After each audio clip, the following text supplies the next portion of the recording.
it just goes back to that dynamic of the relationships. Like, oh, okay, Fred, thank you.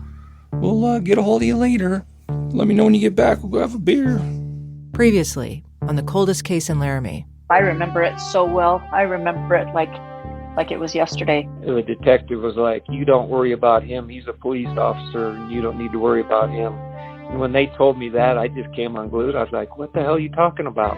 Well, they're assholes because they wouldn't really answer any of our questions. I know Larry did it. He did it. I mean, it was pervy as hell. He knows. He knows what they're going to ask. And he told them what he wanted them to know.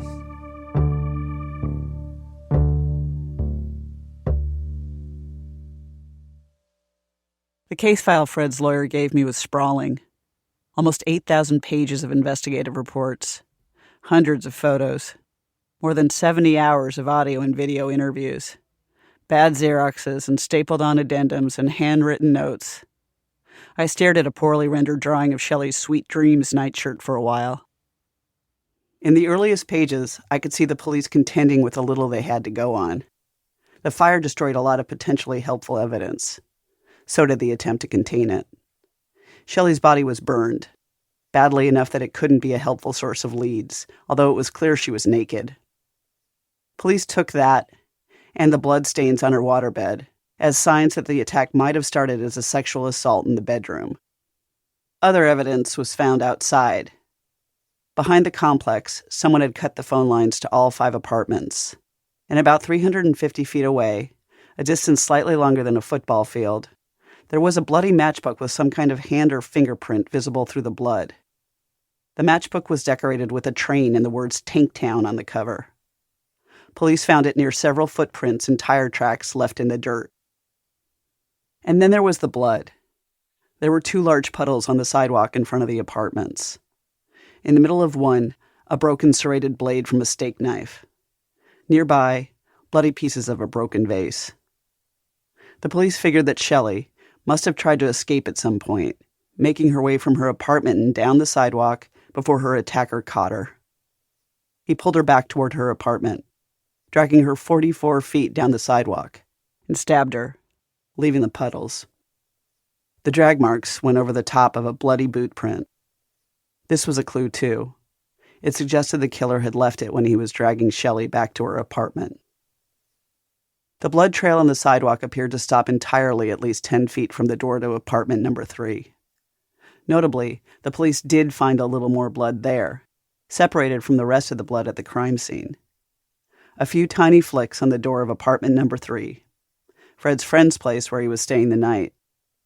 Police brought him in to answer questions about 11 hours after Shelli's murder. The first recorded interview in the case file. The date, 20th of October, 20 October 1985. Place, Detective Graham's office, present. Fred Lamb and Rob Graham.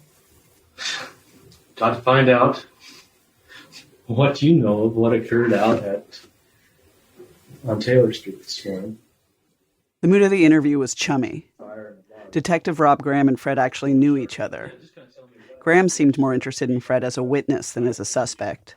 So, you start with last night, but you had a drill last night, you got to do? Right, we had a drill this weekend.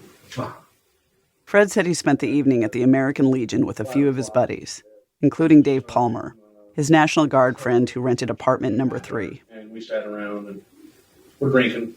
They were drinking beer and pop, and I was drinking mostly Coke. And about 8 o'clock, I decided to switch to Jack Daniels and Coke. And I had 5 of those. And then it was about 10:20 I left. And the reason that I left was because I had seen an advertisement on TV that instead of Saturday Night Live, they were having like championship wrestling. Mm-hmm. Dave stuck around and eventually headed home with a woman, so Fred was alone for the night. Either the advertisement was wrong or Fred misunderstood it. But when he got to Dave's apartment, there was no championship wrestling. Instead, Fred said he watched the second half of MASH and headed to bed. The next thing that happened was I woke up and I remember, and this is awful hazy because I didn't wake up quickly, but I distinctly remember somebody pounding or knocking on something. Somebody pounding. It's not like, when a rowdy friend shows up, how they pound on the door. And I can't tell you where it was at. I can't tell you if it was at Dave's door number 3 or somewhere else in that complex. And then I heard a female voice. After the loud knocking, Fred said he heard what sounded like a woman's voice. Very loud. Not screaming exactly, but loud. Once again, At first, he didn't think much of it. There was always some kind of noise around Dave's apartment on the weekend. But he figured he should give it a look. So he got up and poked his head out. everything was quiet, so I just closed the door. And since Dave wasn't there, I went over to his stereo and turned on the alarm clock. I was thinking about going back to sleep. And I thought, shit, 5 o'clock, another half hour sleep, I might as well just get up. And went and took my morning leak and came in and was sitting down, putting my uniform back on, when I heard a vehicle drive up and the horn started honking and somebody screaming, fire, fire, fire. So I ran to the door and opened it up, and there were 3 male subjects there running up and down the complex screaming, fire, fire. Do I have a telephone? And I looked out and saw the flames coming out of apartment number 1. I didn't know it was apartment number 1 at that time, but I saw the flames down at that end of the building. So I ran inside, grabbed the telephone, and got absolutely nothing. The phone was just slap dead. Well, a kid came running back to the door, and he says, do you have any towels or anything? And so I says, well, the people out of the apartment. He says, I don't know, I think so. So I told him that the bathroom was at the end of the hall to get towels or whatever he needed out of the first bedroom on the right, which is where Dave sleeps. And I started towards the apartment. Well, as I was going towards the apartment, I noticed that somewhere in the vicinity of number 2, there looked like to be a puddle of blood about a unit worth of blood in size. And so I stepped to my right so that I wouldn't walk over it and walked down the gravel. Right in front of the door to number 1 was another puddle of blood, I would say 1 to 1.5 units in size. It was a damn good sized puddle. It was bigger than that first one. Yeah, about half again, if not twice as big. And at that time I noticed that there were drag marks from the pool of blood, and then there was a drag mark that didn't go up the staircase, it went kind of kitty corner and into the door. And at that time I heard the first unit silence. Okay. And so I just walked back up to Dave's apartment to make sure it wasn't burning.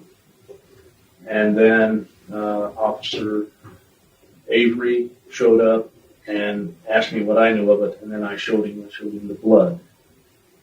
Oh, one other thing I did do is I believe it was Officer Avery requested that I cut the power if I knew where it was. Okay.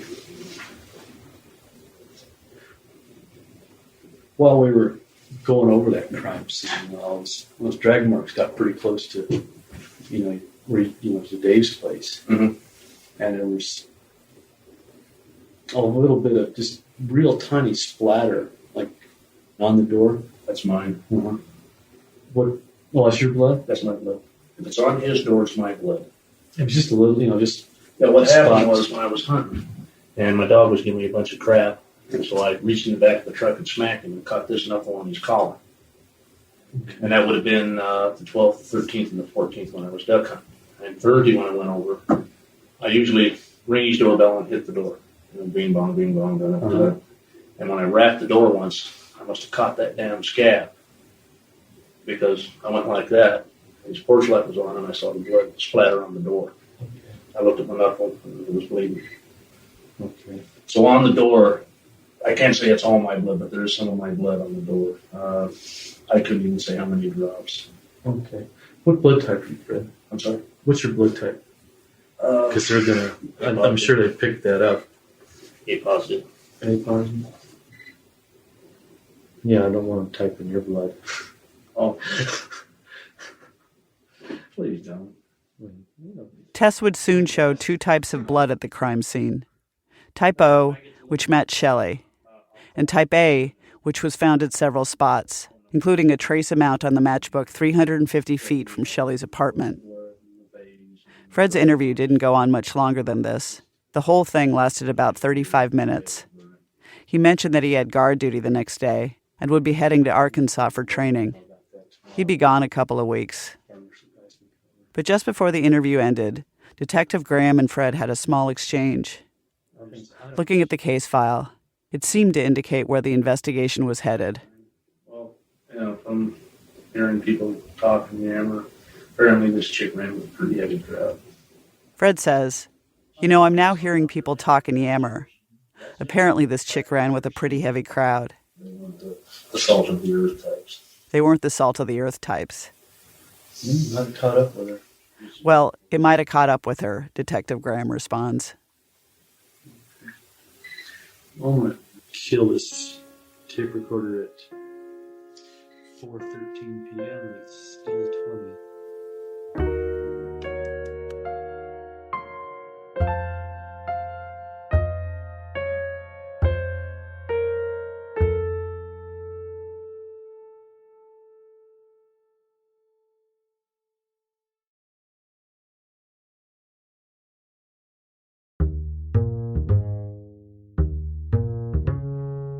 After that first interview with Fred, the Laramie Police Department spoke with the people in Shelli's life. Family, friends, former roommates, coworkers, ex-boyfriends. And in these interviews, they started focusing on certain aspects of Shelli's life, in what sometimes felt like a pretty ham-handed way. Was Shelli promiscuous? And did she like sex, I guess? We're looking for a motive. That's the worst thing in this. Do you have any indication what her reputation was, who she messed around with, things of that nature? What was Shelli's favorite drink? What kind of person do you think Shelli was prior to your relationship? This is something I was... In these conversations and in tips that came in, the police collected many facts about Shelli. There were a lot of rumors mixed in there, too. That Shelli was part of a drug deal gone wrong. That a satanic cult could be involved. That she was at a party the night she was killed where someone had threatened to kill her. I followed the pinball of their inquiry, spoke to as many of their targets as I could. Yeah, I know she was a popular girl. There's no doubt about that. Did she seem to concentrate on the black athletes, or was she friends with all of them? Detectives initially seemed to focus on Shelli's relationships at the University of Wyoming. They'd heard, for example, that she was friendly with members of the football team. One name in particular kept coming up. Alan Griffin. Police couldn't find Alan the Sunday Shelli was killed. So that day, all officers in the Laramie area were told to be on the lookout for him and his vehicle. For security reasons, this was passed from officer to officer, not over the radio, but by word of mouth. They eventually found him. 3 days after Shelli's murder, police brought him in for questioning. At the time, Alan was a star wide receiver for the University of Wyoming Cowboys. He told police that he and Shelli met at a baseball game in 1981. How much did you actually date her in 1981? Was it a relationship that kind of grew as longer that you knew each other, or was it just an occasional type thing? It was more of an occasional thing, definitely an occasional thing. How about during the 1982 school year? Did you still continue being friends? Yeah, we were friends. That's about it. Wow. What happened when you came back to school? Anything in particular? Did you ever date in 1982? Date her? Yeah. No. I think we need to clarify the get on the same page about the word date. Okay. Yeah, I understand that. You mean, I figured, I consider a date of just going out and having a good time with people, No, we never. No. What do you define as a date, I guess? I guess, a date, you going out I don't think we ever went out on a set date, say, I'll pick you up at 7 and we'll do this and do this and do that. It wasn't like that. It was more of a spontaneous thing. I'd either just call her and say, you want to come over, you want to get together, or it'd be I'd see her somewhere and then we'd get together. Okay. Yeah, I have no calls with that. I think we're on the same line, okay. Really. I just consider just a guy and a gal going out and having a good time, whether it's spontaneous or, hey, what are you doing next Friday? Right. It'll make a difference to okay. you. Yes, sir. Can you give me a list in your own mind of other acquaintances that she might, be friends with? I realize that she's kind of a popular young lady as such, but you could probably help me if we can compile a list of who she's acquainted with. Well, I really don't. I mean, the only people I knew that she hung around with was her roommate Michelle, and Michelle's boyfriend, and I guess maybe some people that she worked with. Like I said, if we talked about it at all, the only thing she ever told me was that she had, she would stay after work and have a couple drinks at the bar. Uh-huh. How about other black athletes, Alan? As far as knowing her or going out with her, I don't know of any that went out with her. I know I'm pretty sure that there's a couple of guys that know her. What was some of her interests? What did you guys like to do when you were together? To be told honest, the only thing we ever did together was have sex. That was about, it was when we were together. That was about the extent of things. It was only like just a casual high vibe besides that. One of the things I anticipate getting into, of course, is it's interesting in the regards that we don't know what a motive is for this incident. Of course, there's no doubt in my mind this is a homicide and a very brutal killing. Since you mentioned the sex, I was going to get into that. Do you feel uncomfortable talking about that subject? No. I think you'd be in a better position than any of the family would whatsoever because it's private life. Right. She have any quirks when it came to sex? No. How about any homosexual tendencies? I'm not saying that there are any interests. I'm just asking in regards to sexual habits. As far as... Do you have any knowledge of her having any homosexual tendencies? No, I have no idea. I would seriously doubt it, but I don't know for sure. Okay, well, I'm not making those allegations. Don't get me wrong. I'm just asking because either heterosexual or homosexual type things is coming out. What kind of reputation does she have? We look at a rather attractive white girl, and it's kind of out of character. And I'm not trying to be prejudiced or anything, but I want you to realize, one of the things we're looking at is it's unusual for. Well, I'm not saying it's unusual. I think it's a rather natural thing. But is when you have a white, fairly attractive student dating or just acquaintance with blacks, some people seem to frown on that, and it seems to stick in their mind for some reason. Mm-hmm. Did you ever have any difficulties with your parents in regards to the relationship with her? The police took fingerprints and blood from Alan, combed his pubic hair too. From the beginning, when the police approached him at his apartment, Alan said that he had an alibi. He had spent the night in Laramie with another woman. That eventually checked out.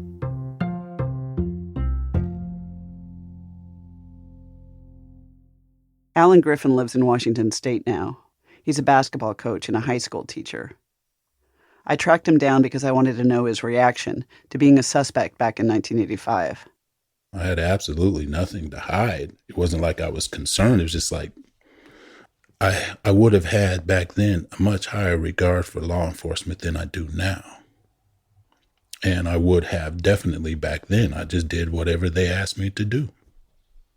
I learned that Alan didn't really know much about the investigation. Definitely didn't know that he was a suspect. Considering how large Alan loomed in the early parts of the case file, it was surprising to me how much of a mystery Shelli was to him. I just remember how, she was like, what's the best way to describe her? She was cool to hang out with, just low key, didn't talk a whole lot, but she was a pretty young lady. And when she smiled, and it was real, it was just awesome. She had an awesome smile. But she didn't, like I said, she didn't talk much. She could be in a room and nobody even noticed, right? She wasn't loud. She wasn't, she would intentionally, I think, as I got to know her, she would intentionally probably want to just fade into the background, right? Not be noticed. But she was friendly, genuine. Yeah, she's cool. In the police interviews, Shelli's family and friends talked about how much she liked Alan. They seemed to think it had been a serious relationship, or at least that Shelli wanted it to be one. One ex-boyfriend mentioned that Shelli had, quote, quite a newspaper collection of his outstanding feats and whatnot. Alan was in the dark about all that, too. I mean, it's surprising. I wouldn't.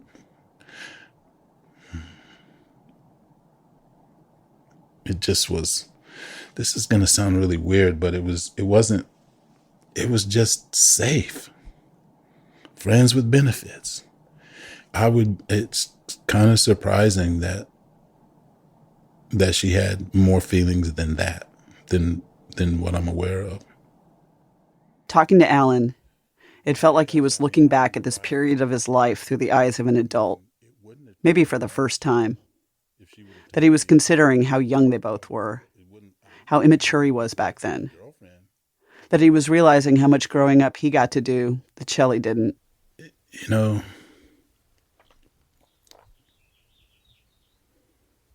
the sad part about it is I was so shallow-minded and self-centered.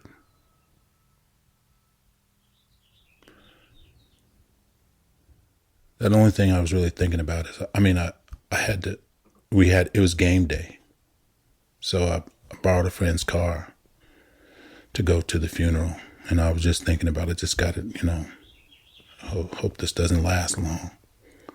Sat in the back, it was, if I remember correctly, it was pretty crowded in the little church. It had like an A-frame.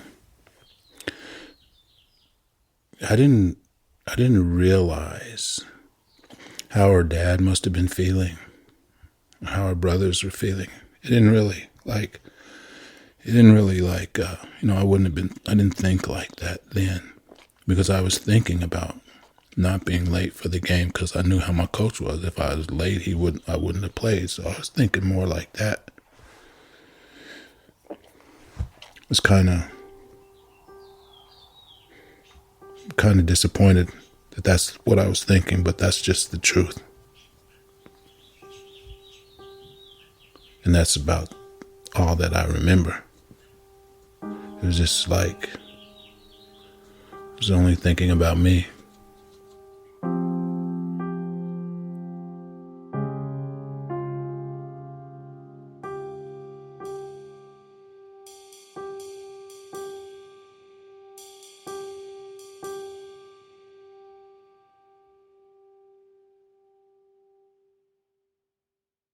When Fred's defense attorney handed me the case file, he had mentioned that the police response to Shelli's murder was sexist and racist.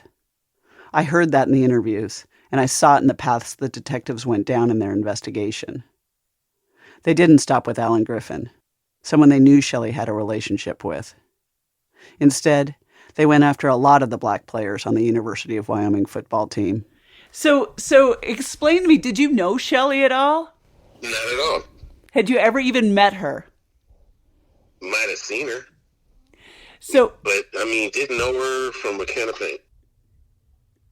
Eric Porter was also on the team. Played both ways, linebacker and running back. Some safety thrown in there too.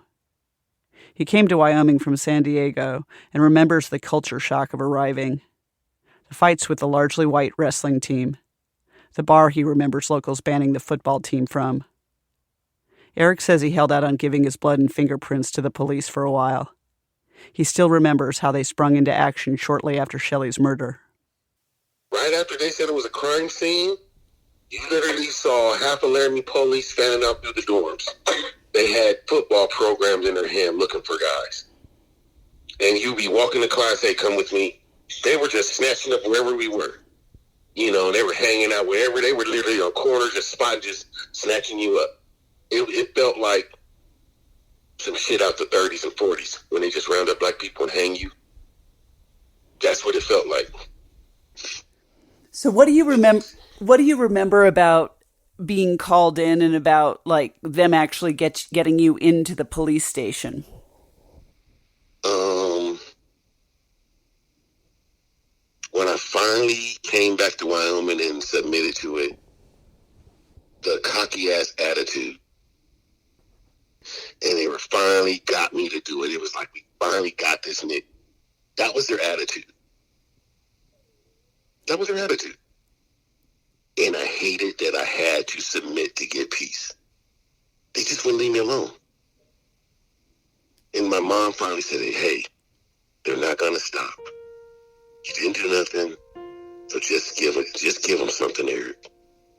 And then maybe they made that deal with my mom, and I'm like, Mom, if they don't stop, I need you to give me an attorney. And my sister worked for the phone company, and she promised if they didn't stop, she would hire an attorney. This shit still got me emotional right now.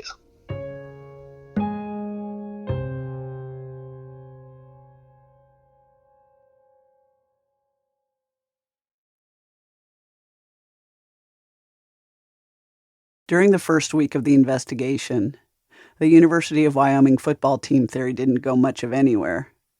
But it's clear from the case file that the police were simultaneously pursuing another lead. What kind of party were we having there? We were just dancing around. I do believe they were playing quarters when I first got there. What's quarters? Well, you get a quarter and you bounce it on the table and you try to make it in the glass. The party with all this dancing and quartering was happening at a ramshackle house about 3 blocks from Shelli's apartment on the night she was killed.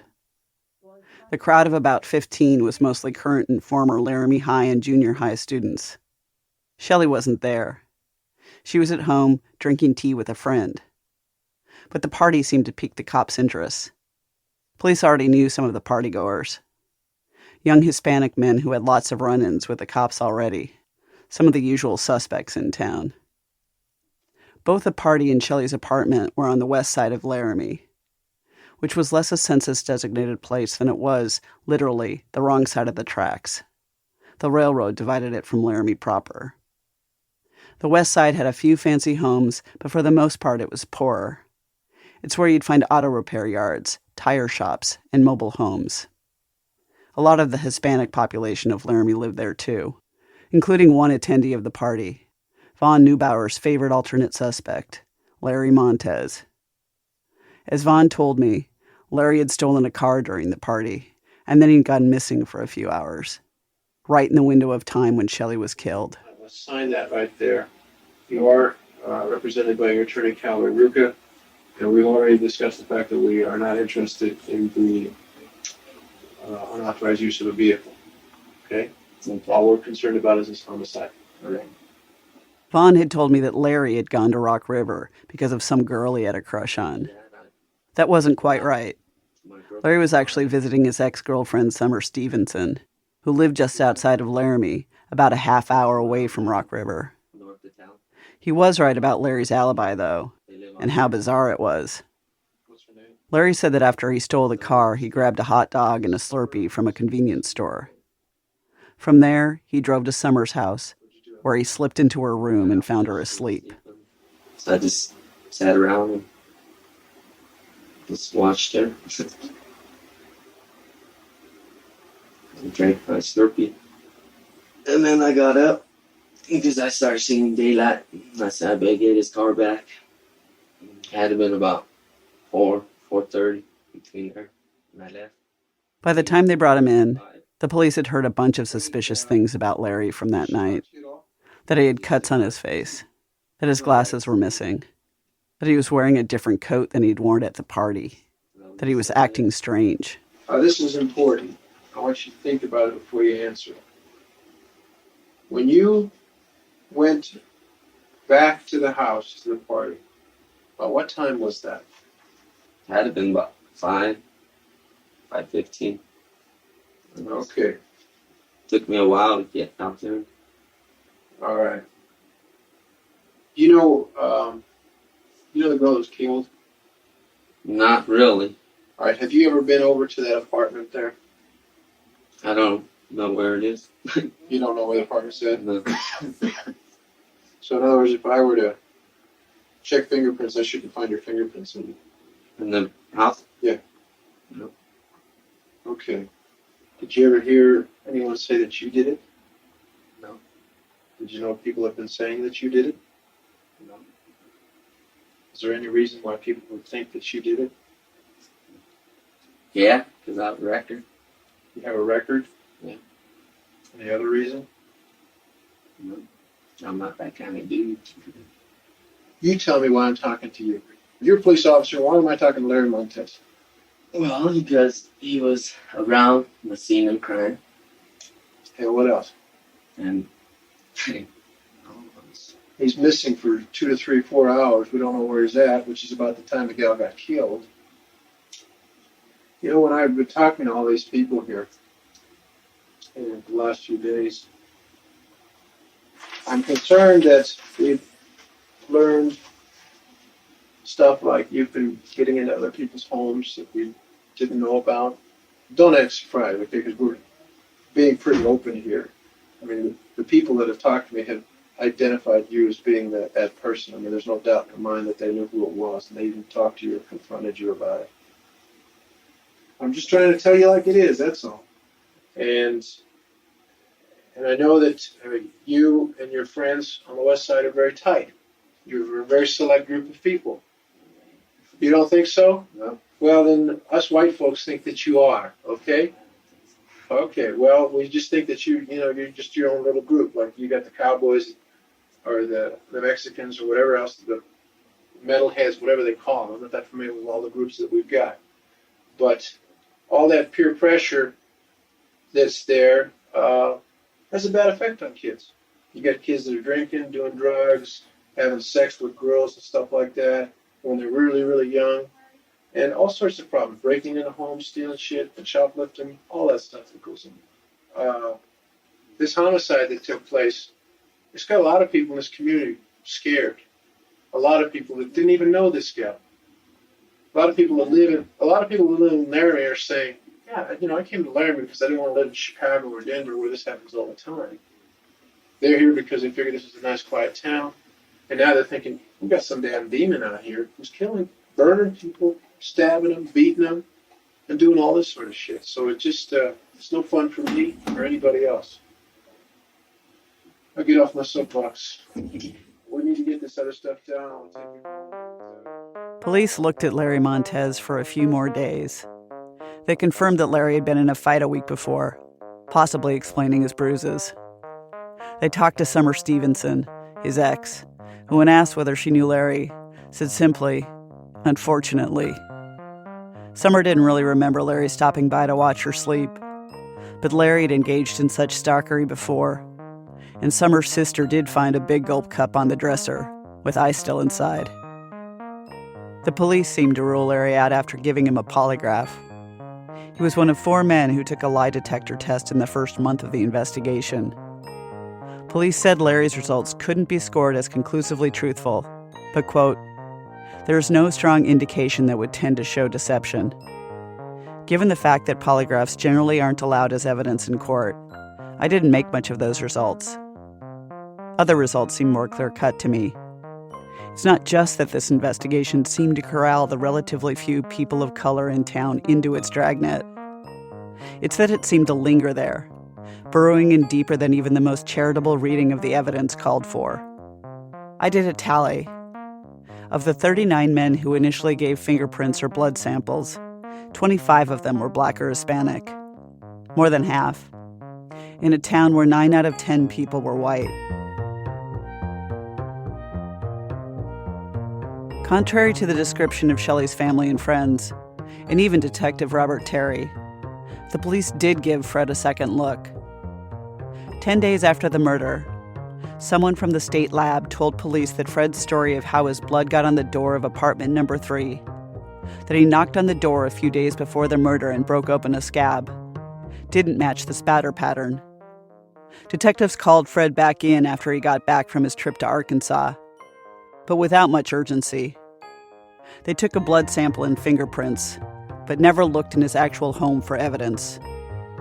It took them almost 2 months to look inside apartment number 3, where he was staying the night of Shelli's murder.